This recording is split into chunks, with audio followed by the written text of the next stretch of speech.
Assalamualaikum warahmatullahi wabarakatuh. Perkenalkan, nama saya Devi Zulfa Kashiwatulibuya. Saya Ina Sofa Saksalila. Saya Sulistiawati. Saya Erlawati. Kami dari mungkin ada yang mau bertanya. Assalamualaikum warahmatullahi wabarakatuh. Perkenalkan, nama saya Arify Rufaida. Saya perwakilan dari kelompok 2. Tadi kan dari kelompok 3 menjelaskan tentang cloning. Tolong jelaskan proses atau tahapan cloning. Terima kasih. Baiklah, saya di sini akan menjawab pertanyaan Arify Rufaida. Pada tahap pertama diambil beberapa sel tubuh dari domba A, kemudian diambil sel telur dari domba B. Sel tubuh domba A diambil inti selnya dan sel telur domba B dikeluarkan inti selnya sehingga tersisa badan sel telurnya. Inti sel domba A disuntikkan ke dalam sel telur domba B. Selanjutnya sel telur A akan berkembang menjadi embrio dan diimplantasikan atau ditanam di rahim domba lain domba C. Pada akhirnya akan lahir domba yang mirip dan identik dengan domba A karena domba A sebagai pendonor inti sel. Cukup sekian presentasi dari kami. Kurang lebihnya mohon maaf. Wassalamualaikum warahmatullahi wabarakatuh. Mungkin ada yang mau bertanya. Assalamualaikum warahmatullahi wabarakatuh. Perkenalkan, nama saya Arify Rufaida. Saya perwakilan dari kelompok 2. Tadi kan dari kelompok 3 menjelaskan tentang cloning. Tolong jelaskan proses atau tahapan cloning. Terima kasih. Baiklah, saya di sini akan menjawab pertanyaan Arify Rufaida. Pada tahap pertama diambil beberapa sel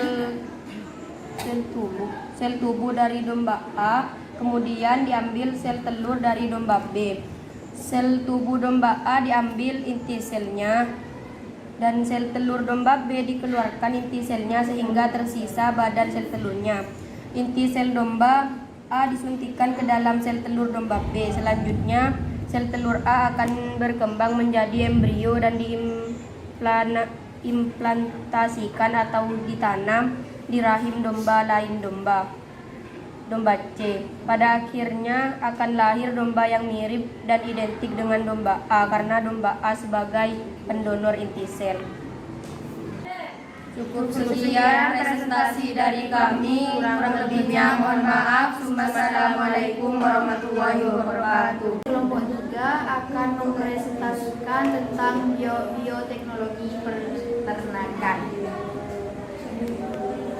Telah dijelaskan oleh Ernawati. Saya akan menjelaskan tentang bioteknologi peternakan. Bioteknologi adalah suatu teknik modern untuk mengubah bahan mentah melalui transformasi biologi sehingga menjadi produk yang berguna. Ciri-ciri utama bioteknologi adalah adanya benda biologi berupa benda, mikroorganisme, tumbuhan atau hewan, adanya pendaya gunaan secara teknologi dan industri. Dan produk yang dihasilkan adalah hasil ekstraksi dan pemurnian dalam bidang peternakan. Bioteknologi dimanfaatkan untuk menghasilkan vaksin, antibodi, pakan bergizi tinggi, dan hormon. Pertumbuhan contoh vaksin untuk ternak yaitu vaksin untuk penyakit mulut dan kuku pada mamalia, vaksin NCD untuk mengobati penyakit tetelo pada unggas, dan vaksin untuk penyakit flu burung. Terus poin yang kedua adalah teknologi transplantasi nukleus. Dikenal dengan teknologi cloning, yaitu teknologi yang digunakan untuk menghasilkan individu duplikasi atau mirip dengan induknya. Teknologi cloning telah berhasil dilakukan pada beberapa jenis hewan. Salah satunya adalah pengkloningan domba yang dikenal dengan domba Dolly. Melalui cloning hewan, beberapa organ manusia untuk keperluan transplantasi penyembuhan suatu penyakit berhasil dibentuk. Tahapan teknologi cloning adalah isolasi nukleus atau inti sel dari hewan donor, isolasi sel telur, pengambilan nukleus dari sel telur, penggabungan nukleus dengan sel telur, pemasukan sel telur ke dalam rahim.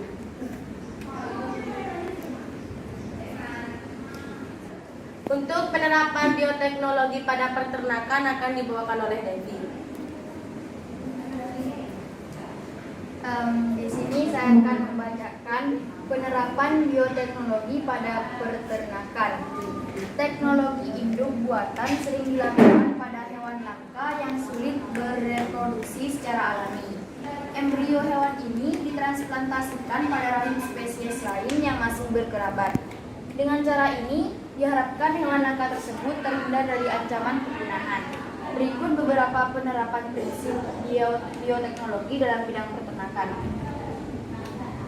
Dikenal dengan nama kawin suntik.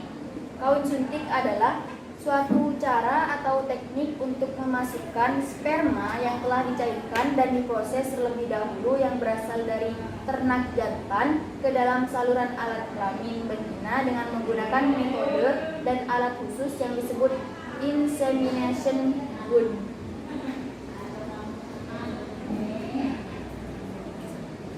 Selanjutnya, transfer embrio. Apabila kawin suntik memfokuskan pada sperma jantan, maka transfer embrio tidak hanya potensi dari jantan saja yang dioptimalkan, melainkan potensi betina berkualitas unggul juga dapat dimanfaatkan secara optimal. Teknik TE ini betina unggul tidak perlu bunting tapi hanya berfungsi menghasilkan embrio yang untuk selanjutnya bisa ditransfer pada induk titipan dengan kualitas yang tidak perlu bagus tetapi memiliki kemampuan untuk tumbuh. Embrio yang akan ditransfer ke resipen disimpan dalam foley kateter 2 jalur yang steril tergantung ukuran serviks.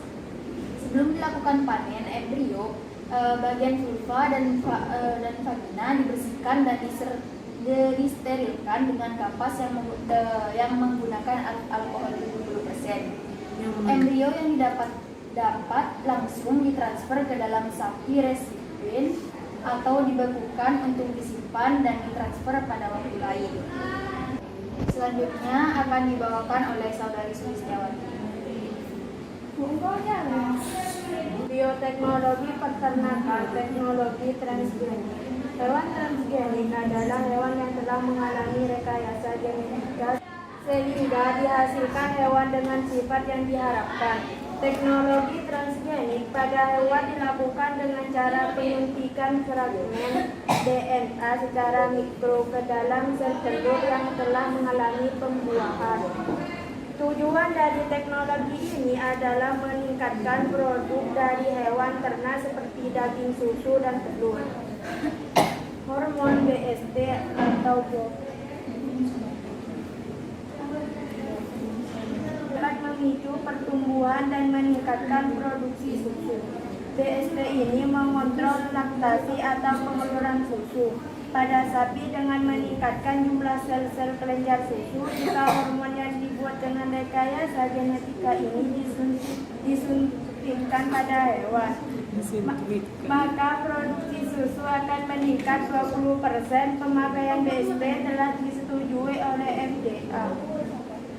Lembaga Pengawasan Obat dan Makanan di Amerika berpendapat susu yang dihasilkan karena hormon BST aman dikonsumsi, tapi di Eropa hal ini dilarang karena penyakit masitis pada hewan yang diberikan hormon ini meningkat 70%. Selanjutnya akan dibawakan oleh Ina Sofa.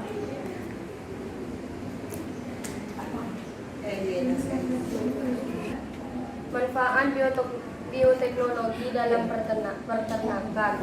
Pemanfaatan biologi pada bidang peternakan pun sudah sedemikian besar dengan menerapkan pengetahuan cabang-cabang biologi seperti zoologi, anatomi hewan, fisiologi hewan, genetika, biologi reproduksi, embriologi, dan biologi molekuler atau rekayasa genetika. Para peternak dan masyarakat yang lebih luas telah dapat menikmati hasilnya. Melalui penerapan ilmu-ilmu tersebut telah banyak dihasilkan ternak varietas unggul, diantaranya adalah ayam penghasil banyak telur, ayam pedaging, sapi penghasil banyak susu, dan domba pedaging. Selanjutnya yang akan dibawakan oleh Devi Zulfa. Kesimpulan dari makalah kami adalah bioteknologi merupakan pemanfaatan makhluk hidup, mikroba, tumbuhan, hewan, beserta sistem lainnya, sehingga menghasilkan bahan atau sumber daya yang memiliki nilai tambah bagi kesejahteraan umat manusia. Bioteknologi pada bidang peternakan sudah menimbulkan kemajuan dan menguntungkan bagi manusia, dan bioteknologi yang tradisional hingga